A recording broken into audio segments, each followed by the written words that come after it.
안녕하세요. 삶의 여정 속에서 때로는 지치고 힘겹게 느껴질 때가 있으신가요? 분명 하나님을 믿고 의지하며 살아가지만 마치 텅 빈 곳간처럼 느껴지고 영적인 힘이 모두 소진된 것 같은 순간들이 찾아오기도 합니다. 하지만 오늘 우리가 함께 나눌 말씀 속에는 놀라운 비밀이 숨겨져 있습니다. 바로 우리 그리스도인에게 필요한 모든 것은 이미 우리를 부르신 그분에 의해 공급되었다는 사실입니다. 마치 막대한 유산을 상속받았지만 그 사실을 알지 못해 가난하게 살아가는 사람처럼 우리 역시 이미 주어진 영적 부유함을 누리지 못하고 있을지 모릅니다. 오늘 우리가 필요한 것은 더 많은 축복을 구하는 기도가 아니라 이미 우리가 받은 축복이 무엇인지 깨닫는 통찰력입니다. 오늘 이 말씀이 여러분의 마음에 깊은 울림과 위로를 준다면 좋아요와 구독을 통해 이 은혜를 주변의 다른 이들에게도 흘려보내는 축복의 통로가 되어주시길 바랍니다. 하나님의 말씀이 널리 퍼져나가는 모든 과정에 주님의 평안이 함께하시기를 기도합니다. 자, 이제 바울 사도가 에베소 교회를 향해 드렸던 간절한 기도를 통해 우리의 눈을 열어 하나님께서 이미 예비하신 놀라운 영적 자원들을 발견하는 여정을 시작하겠습니다. 우리가 구원받는 그 순간 하나님께서는 우리가 온전한 영적 성인으로 성장하고 그분이 예비하신 모든 것을 누리는데 필요한 모든 것을 우리 안에 심어주셨다는 근본적인 진리를 먼저 이해해야 합니다. 베드로후서 1장 3절은 이렇게 증언합니다. 그의 신적인 능력이 생명과 경건에 속한 모든 것을 우리에게 주셨으니 성경은 대부분의 것이 아니라 모든 것을 주셨다고 분명히 말씀합니다. 바로 우리를 부르신 이를 암으로써 이 모든 것을 누리게 됩니다. 또한 골로새서 2장 9절과 10절은 우리에게 이렇게 선포합니다. 그리스도 안에는 신성의 모든 충만이 육체로 거하시고 너희도 그 안에서 충만하여졌으니 그는 모든 통치자와 권세의 머리시라. 그렇습니다. 우리는 그리스도 안에서 이미 완전하며 조금도 부족함이 없습니다. 세상의 철학이나 헛된 속임수는 우리가 불완전하다고 속삭일지 모릅니다. 세상이 줄 수 있는 최고의 지식은 유치원 수준의 초보적인 원리에 불과합니다. 그러나 우리는 영적인 대학과도 같은 그리스도 안에 있습니다. 그러므로 오늘 우리에게 필요한 것은 더 많은 축복을 간구하는 것이 아니라 이미 우리 안에 있는 축복을 발견하는 영적인 눈을 뜨는 것입니다. 사도 바울은 에베소서 1장 15절에서 에베소 교회 성도들의 믿음을 칭찬하며 기도를 시작합니다. 이로 말미암아 주 예수 안에서 너희 믿음과 모든 성도를 향한 사랑을 나도 듣고 내가 기도할 때에 기억하며 너희로 말미암아 감사하기를 그치지 아니하노라. 여기서 우리는 세 가지 중요한 사실을 발견합니다. 첫째, 이 교회에는 주 예수를 향한 굳건한 믿음이 있었습니다. 이것은 하나님을 향한 수직적인 관계입니다. 둘째, 모든 성도를 향한 사랑이 있었습니다. 이것은 이웃을 향한 수평적인 관계입니다. 하나님을 향한 믿음과 형제를 향한 사랑, 이 두 가지가 바로 우리가 영적인 자원을 깨닫는 기초가 됩니다. 이 기초가 없다면 하나님과의 깊은 교제는 불가능하며 그분이 주시는 영적 축복을 받을 수 있는 통로가 막히게 됩니다. 그리고 세 번째, 바울은 그들을 위해 끊임없이 기도하고 있었습니다. 믿음과 사랑이 있을 때 우리의 기도는 자유로워집니다. 기도는 하늘과 땅을 연결하는 통신선이며 우리를 영적인 영향력의 영역인 하늘에 속한 곳으로 이끌어줍니다. 사실 우리는 이미 그곳에 앉아 있습니다. 자, 그렇다면 바울은 우리가 영적인 자원을 온전히 누리기 위해 무엇을 위해 기도했을까요? 이것은 오늘 우리가 드려야 할 기도의 제목이기도 합니다. 첫째, 우리는 하나님 그분을 아는 지식을 구해야 합니다. 17절 말씀입니다. 우리 주 예수 그리스도의 하나님, 영광의 아버지께서 지혜와 계시의 영을 너희에게 주사 하나님을 알게 하시고 하나님을 더 깊이 알수록 우리는 하나님으로부터 오는 우리의 자원을 더 잘 알게 됩니다. 반대로 하나님을 아는 지식이 부족할수록 우리에게 주어진 영적 자원이 무엇인지조차 깨닫지 못하게 됩니다. 하나님을 아는 지식은 다른 모든 것을 아는 지식의 기초가 됩니다. 만약 우리가 하나님에 대한 지식을 무시하고 아무것도 하지 않는다면 로마서 1장에서 경고하듯 우리의 어리석은 마음은 어두워지고 말 것입니다. 발전하는 것이 아니라 오히려 퇴보하게 되는 것입니다. 둘째, 우리는 우리를 향한 하나님의 부르심의 소망이 무엇인지 알기 위해 기도해야 합니다. 18절은 이렇게 이어집니다. 너희 마음의 눈을 밝히사 그의 부르심의 소망이 무엇이며 성경에서 말하는 소망은 우리가 흔히 사용하는 이면 좋겠다는 막연한 바람이 아닙니다. 성경적인 소망은 확고한 신념이며 흔들리지 않는 확신입니다. 베드로전서 1장 3절은 이를 살아있는 소망이라고 부릅니다. 우리의 소망은 살아있습니다. 왜냐하면 그것은 예수 그리스도의 부활에 뿌리를 두고 있기 때문입니다.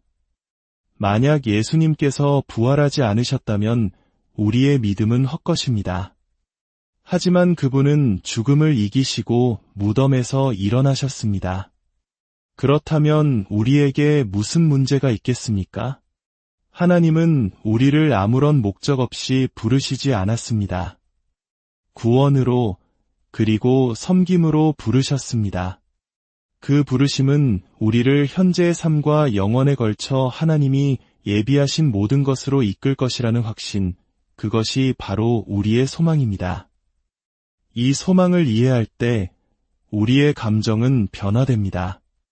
절망의 반대말은 바로 이 소망입니다.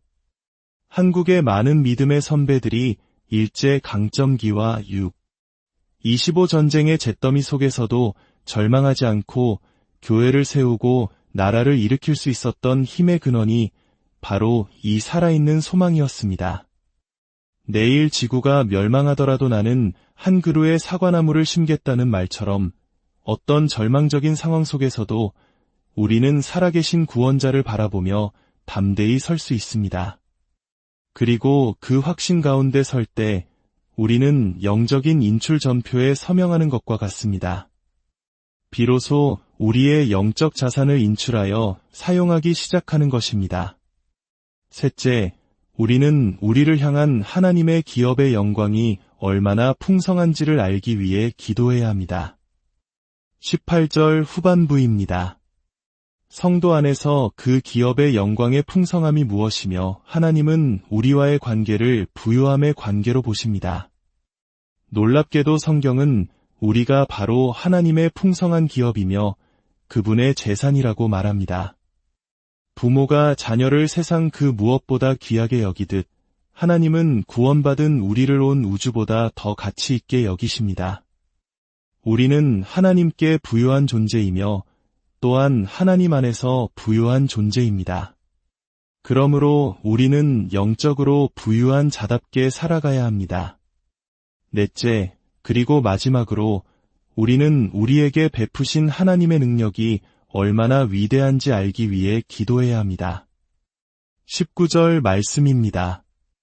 그의 힘의 위력으로 역사하심을 따라 믿는 우리에게 베푸신 능력의 지극히 크심이 어떠한 것을 너희로 알게 하시기를 구하노라. 여러분, 포기하고 싶으신가요? 모든 것을 내려놓고 싶으신가요? 바울은 절대 그러지 말라고 말합니다. 기도하며 그분의 지극히 크신 능력을 발견하라고 촉구합니다. 사용할 힘이 없다면 막대한 재산이 무슨 소용이 있겠습니까? 어린아들이 무거운 돌을 옮기려 낑낑대고 있었습니다. 아빠, 도저히 못하겠어요. 아버지가 말합니다.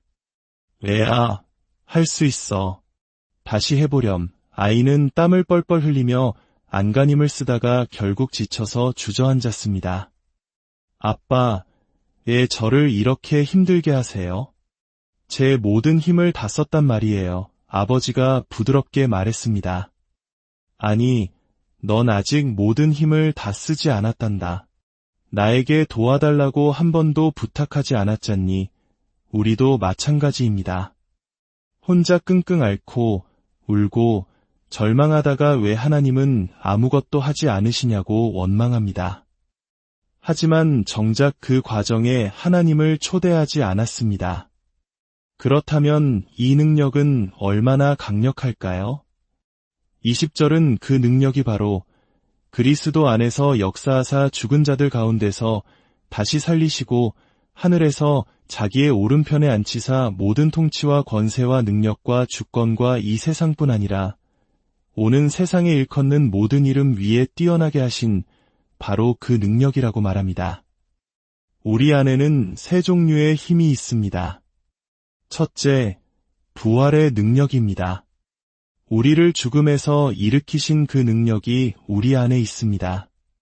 세상이 우리를 끝났다고 말할 때, 우리가 완전히 녹다운되었다고 생각될 때, 우리는 그 자리에서 다시 일어설 수 있습니다. 더 이상 상황 아래에 짓눌려 있을 필요가 없습니다. 문제의 무덤에서 부활할 수 있습니다. 둘째, 승천의 능력입니다. 우리는 무덤에서 일어나는 것에 그치지 않고 하늘로 올라갈 수 있습니다. 문제 아래에서 벗어나는 것을 넘어 문제 위로 솟아오르는 것입니다. 셋째, 다스림의 권능입니다. 문제 위로 솟아오를 뿐만 아니라 이제 그 위를 걸어갈 수 있습니다. 어떤 유명한 영화의 한 장면이 떠오릅니다. 주인공이 기관총을 든 악당들에게 쫓겨 강가에 다다릅니다. 그런데 강에는 굶주린 악어떼가 가득합니다. 뒤에서는 총알이 날아오고 앞에는 악어가 있습니다. 진퇴양난의 위기입니다. 그때 주인공은 기발한 생각을 해냅니다. 그는 악어들의 등을 밟고 강을 건너갑니다. 자신을 삼키려던 위협을 도리어 징검다리로 삼은 것입니다. 이것이 바로 다스림의 권능입니다. 우리를 집어삼키려는 문제들을 밟고 서서 우리가 가야 할 곳으로 전진하는 힘입니다. 사탄은 더 이상 우리를 힘으로 이길 수 없습니다. 오직 속임수로만 우리를 무너뜨릴 수 있습니다.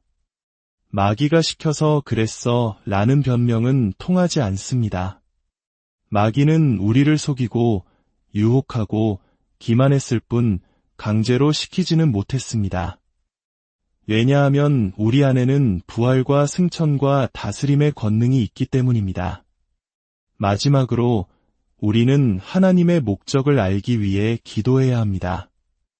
22절과 23절입니다. 또 만물을 그의 발 아래에 복종하게 하시고 그를 만물 위에 교회의 머리로 삼으셨느니라. 교회는 그의 몸이니 만물 안에서 만물을 충만하게 하시는 이의 충만함이니라. 하나님의 궁극적인 목적은 만물을 예수 그리스도의 통치 아래 두는 것입니다. 그리고 그 위대한 일을 위해 교회를 그분의 몸으로 삼으셨습니다. 몸의 유일한 역할은 머리가 시키는 대로 움직이는 것입니다. 우리는 역사 속에서 머리이신 그리스도의 뜻을 실행하는 그분의 몸입니다. 우리가 그분의 몸으로서 그분의 뜻을 행할 때 우리는 비로소 그리스도의 충만함을 이 땅에 드러내게 됩니다. 한 나라의 지도자는 수도의 집무실에 앉아 있지만 그의 영향력은 나라 전체에 미칩니다. 마찬가지로 예수 그리스도는 하늘 보좌 우편에 앉아 계시지만 교회를 통해 온 세상을 다스리시고 그분의 뜻을 이루어 가십니다. 사랑하는 성도 여러분, 이제 우리의 기도가 바뀌어야 합니다. 하나님, 더 많은 축복을 주십시오가 아니라 하나님, 제 눈을 열어 이미 주신 축복과 능력과 소망을 보게 하소서. 하나님 당신을 더 깊이 알게 하소서라고 기도해야 합니다. 영적인 빈자처럼 살아가지 마십시오. 우리는 만왕의 왕이신 하나님의 자녀들입니다. 우리에게는 이미 모든 것이 주어졌습니다. 오늘 하루, 그리고 여러분의 남은 모든 생애가 이 진리 위에서 담대하게 살아가는 복된 날들이 되기를 바랍니다. 하나님께서 이미 우리에게 주신 무한한 자원을 힘껏 사용하며 부활과 승천과 다스림의 권능으로 모든 상황을 이겨내고 하나님의 영광을 위해 살아가는 여러분 모두가 되시기를 주님의 이름으로